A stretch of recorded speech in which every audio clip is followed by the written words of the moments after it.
கிறிஸ்துவுக்குள் பிரியமான தேவனுடைய பிள்ளைகளே, உங்களை எல்லாம் பார்ப்பதில் மிகவும் சந்தோஷப்படுகிறேன்.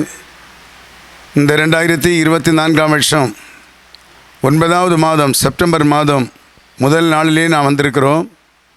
கடந்து போன 8 மாதங்களை நமக்கு நன்மையாக ஆண்டவர் மாற்றி முடித்து தந்தார். கண்மணி போல பாதுகாத்து கொண்டார்.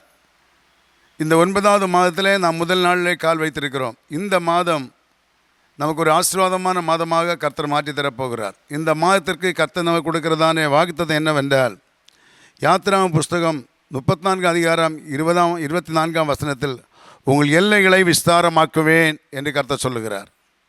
ஆண்டவர் நமது எல்லைகளை எல்லாம் விஸ்தாரமாக்கப் போகிறார். இந்த மாதம் இஸ்ரவேல் ஜனங்களை எகிப்து தேசத்திலிருந்து கர்த்தர் வெளியே கொண்டு வந்து செங்கடலை கடக்க செய்து, பகலில் மேகஸ்தம்பம் இரவில் அக்னி ஸ்தம்பமாக நடத்தி கற்பனைகளையும் கட்டளைகளையும் எல்லாம் கொடுத்து அவர் நடத்தி கொண்டு வரும்போது கர்த்தர் சொல்லுகிறார், உங்கள் சத்துருக்களை எல்லாம் நான் அப்புறப்படுத்தி விட்டு உங்கள் எல்லைகளை எல்லாம் விஸ்தாரமாக்குவேன் கர்த்தர் சொன்னார்.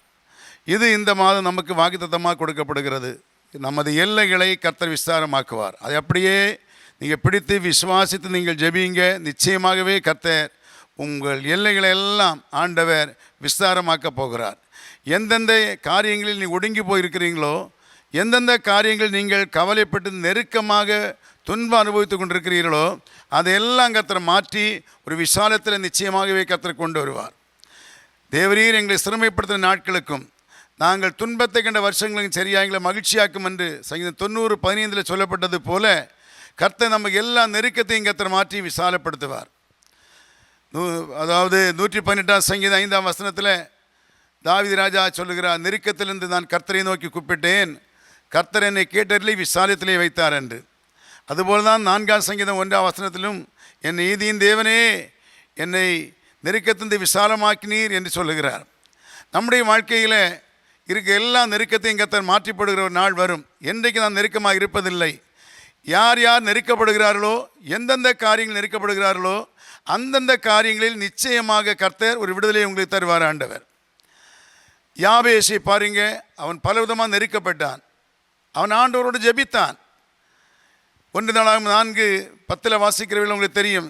யாபேஸ் இஸ்ரவேலின் தேவனை நோக்கி, தேவரீர் என்னை ஆசீர்வதித்து என் எல்லைகளை விஸ்தாரமாக்கி உமது கரம் என்னோடு இருக்கணும், தீங்கனை துக்கப்படுத்தக்கூடாது என்று சொல்லி ஜெபிக்கிறான்.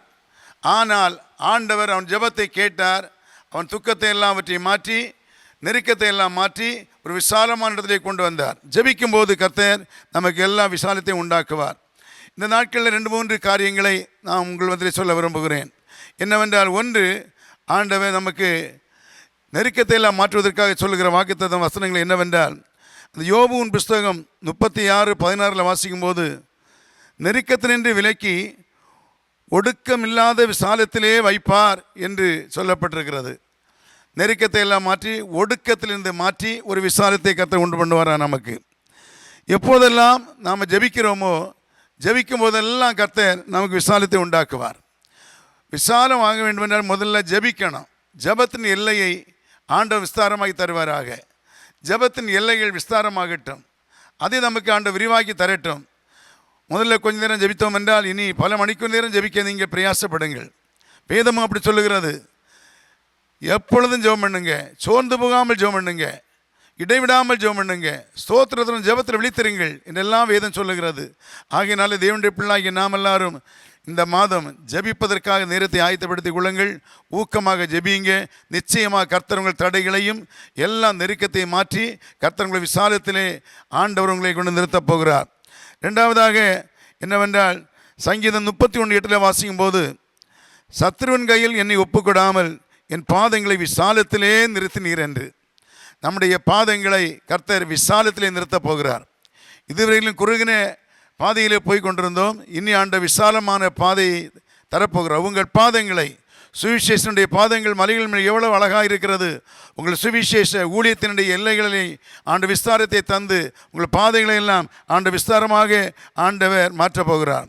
ஏசாயா 54:2 வாசிக்கும் போது, கூடாரத்தின் எல்லை விஸ்தாரமாக்கு என்று. நமது கூடாரத்தின் எல்லை நீங்கள் இருக்கிற இடத்திலிருந்து கர்த்தர் விசாலத்தை உண்டாக்குவார். வேத புஸ்தகத்தில் வாசிக்கும்போது யாரெல்லாம் எப்படிப்பட்ட நெருக்கத்தில் இருந்தார்களோ அவருடைய எல்லா நெருக்கத்தையும் மாற்றி ஒரு விசாலத்தை உண்டாக்கி இருக்கிறார். ஊழியத்தின் பாதையில் உங்களுக்கு விஸ்தாரங்களை ஆண்டு உண்டு பண்ண போகிறார் ஆண்டவர். அதுக்காக தேவனுடைய பிள்ளை ஊக்கமாக ஜெபிப்போம். மூன்றாவதாக ஆண்டவர் 4வதாக இருதயத்தை விசாலமாக்குகிறார். சங்கீதம் 119:32 வாசிக்கும்போது, நீர் என் இருதயத்தை விசாலமாக்கினபடியினால் கற்பனைகள் வழியாக ஓடுவேன் என்று. நம்முடைய இருதயம் ஒரு விசாலமான இருதயம் வேண்டும், அன்பான இருதயம் வேண்டும். கசப்பு, வைராக்கியங்கள், கோபங்கள் இதெல்லாம் மாற்றிவிட்டு நல்ல உத்தமமான இருதயத்தோடு தேவனுடைய பிள்ளைகள் நம்ம காணப்படுவோம் என்றால் நிச்சயமாகவே ஆண்டவர் நமக்கு இந்த மாதம் எல்லா நெருக்கங்களையும் மாற்றி தருவார். இருதயத்திலே விசாலம் உண்டாகும் போது நிறைய காரியங்களை கர்த்தர் நமக்கு செய்து தருவார். வேத புஸ்தகத்தில் வாசிக்கும்போது அந்த சாலமோன் தேவ சமூகத்தில் ஜெபித்தான், ஆண்டவரே எனக்கு ஞானத்தை தாரும் என்று. அப்பொழுது அவர் ஞானத்தை கொடுத்து மனோவிருத்தியை கொடுத்தாராம். அதாவது கடற்கரை மணல அளவான மனோவிருத்தியும் அவனை கட்டளை போட்டார். ஞானத்தையும் கொடுத்து புத்தியையும் கொடுத்து இருதயத்தை எல்லாம் விசாலமாக்கினாராம். பாருங்கள், நம்முடைய வாழ்க்கையிலும் கூட ஒரு விசாலமான இருதயம் வேண்டும். ஆமாம், கொடுங்கின இருதயம் வேண்டாம். விசாலமான இதயத்தோடு நம்ம கேட்போம், ஜெபிப்போம். கர்த்தர் எல்லாவற்றையும் விசாலமாக்கி தருவார் தேவனுடைய பிள்ளைகளை. ஸ்தோத்திரம். அடுத்ததாக நம்முடைய வாழ்க்கையில் அன்பின் விசாலங்கள் வேணும். அன்பின் எல்லைகள் விரிவாகட்டும். எபேசியர் 3:18 வாசிக்கிற வேளையில், சகல பரிசுத்தவான்களோடு கூட தேவனுடைய அன்பின் ஆழத்தையும் நீளத்தையும் அகலத்தையும் உணர்ந்து என்று வேதத்தில் வாசிக்கிறோம். சகல பரிசுத்தவான்களோடு குள்ளதான ஒரு நல்ல ஒரு அன்பை நாம் பெற்றுக்கொள்ளுவோம்.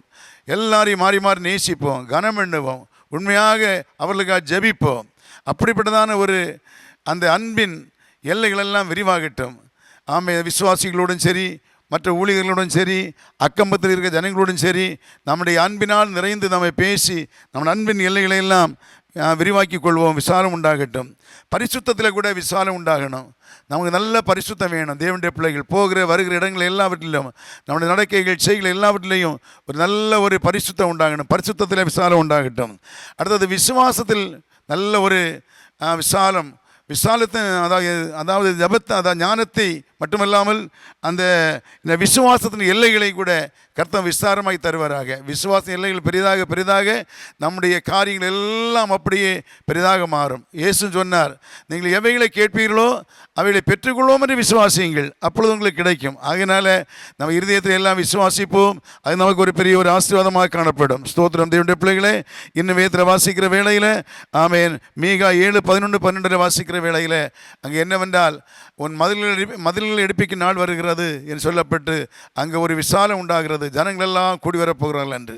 இதுபோல எல்லா காரியங்களையும் நீங்கள் ஆவிக்கிற காரியங்களை விசாலமாய் போகும்போது பூமிக்குரிய சகல ஆசீர்வாதங்களிலும் உங்களுக்கு விசாலத்தை தருவேன்னு கர்த்தர் வாக்கு கொடுக்கிறார். உங்கள் தொழில்கள், நீங்கள் கைட்டு செய்கிற பிரயாசங்கள் எல்லாவற்றிலும் ஒரு விசாலத்தை தருவார்.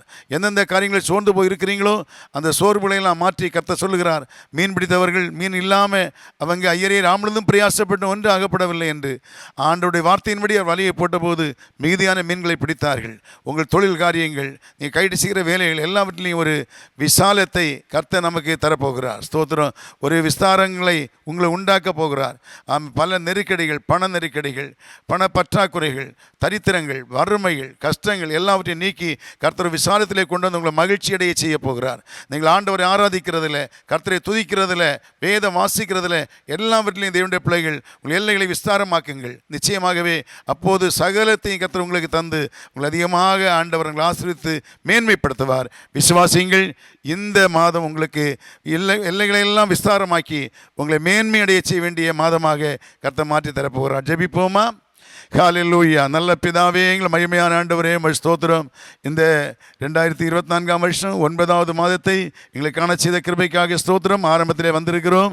ஏசப்பா, நீர் எங்களை வாக்குத்தத்தம் பண்ணியிருக்கிறீர், உங்கள் எல்லைகளை எல்லாம் விஸ்தாரமாக்குவேன் என்று. எங்களுடைய எல்லா எல்லைகளையும், எல்லா ஆண்டவரே ஸ்தோத்திரம், எல்லைப்புறங்களையும் நீர் எங்களுக்கு விஸ்தாரமாகி தரும்படியாக ஜெபிக்கிறோம். ஆவிக்குரிய பிரகாரமாக, சரீர பிரகாரமாக தேவையான சகல ஆசீர்வாதங்களையும் எங்களுக்கு விஸ்தாரமாகி தரும்படியாக நாங்கள் ஜெபிக்கிறோம்.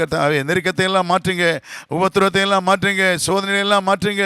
பரலோகத்தின் தேவன் ஜெயமாக நடத்தும்படியாக ஜெபிக்கிறோம். படிக்கிற பிள்ளைகளுக்கு ஞானத்தை தந்து ஞானத்தின் ஆவியினால் நிரப்பி அவர்கள் ஞானத்தை ஆண்டவர் விஸ்தாரமாய் கொடுக்கும்படியாக நாங்கள் ஜெபிக்கிறோம் ஆண்டவரே. அதுபோல் வேலை இல்லாத பிள்ளைகளுக்கு வேலை வாய்ப்புகளை தந்து கர்த்தாவே எல்லைகளை விரிவாக்கி தரும்படியாக ஜெபிக்கிறோம். அப்பா ஸ்தோத்திரம். சபைகளில் விசுவாச எண்ணிக்கைகள் ஆண்டவரை பெருகி நல்ல இன்னும் கர்த்தாவே விஸ்தாரமான காரியங்கள் நடக்க கர்த்தர் உதவி செய்வீராக. எங்கள் தேசத்தில் அப்படிப்பட்டதான காரியங்களை கர்த்தர் செய்யும்படியாக நாங்கள் ஜெபிக்கிறோம். எங்கள் ஜெபத்தின் எல்லை அதிகமாக ஆண்டு விரிவாக்க எங்களுக்கு கிருபை தரும்படியாக ஜெபிக்கிறோம் கர்த்தாவே. தொடர்ந்து காத்துக்கொள்வீராக. எல்லாரையும் ஆசீர்வதியும்.